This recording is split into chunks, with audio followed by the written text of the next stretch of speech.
బాగుండదా అన్న? అది సరుకట్టుంది. Super super. ఏంది పద్మిని, పార్టీ ఏర్పాట్లన్నీ పూర్తయినాయా? అయితుండాయని ఎన్ని నిల్చున్నావే, పోయి వచ్చేటోళ్ళని గమనించుకో. ఇదిగో పదన్నా.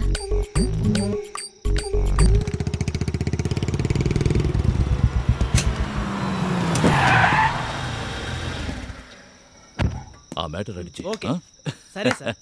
హలో మహేంద్ర, ఏంటి పార్టీకి ముందుంటావు అనుకుంటే లేట్గా వచ్చావు? బాధ్యతలు సార్, ఏం చేయమంటారు? ఈయన మన కొత్త ఎస్ఐ నంద సార్. తెలుసు. అంటే ఇదివరకే తెలుసా? ఒక్క నిమిషం నీతో ఒంటరిగా మాట్లాడు. ఏంటయ్యా నువ్వు అనేది? Yes sir, it's a plan murder. ఏవైనా ఆధారాలు ఉన్నాయా?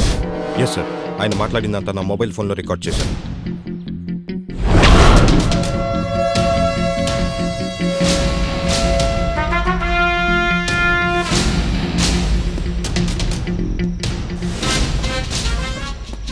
ఆవేశపడ్డావు నంద, కానీ ఆవేశానికి అంతమైంది నువ్వే. బాగుంది కదా? నువ్వు నా మీద ఇచ్చిన కంప్లైంట్ నా దగ్గరికే తిరిగి వచ్చింది. రెచ్చిపోతే లాస్ నాకు కాదు నందా, నీకే. ఈ మెమరీ కార్డు విలువ 400 రూపాయలు.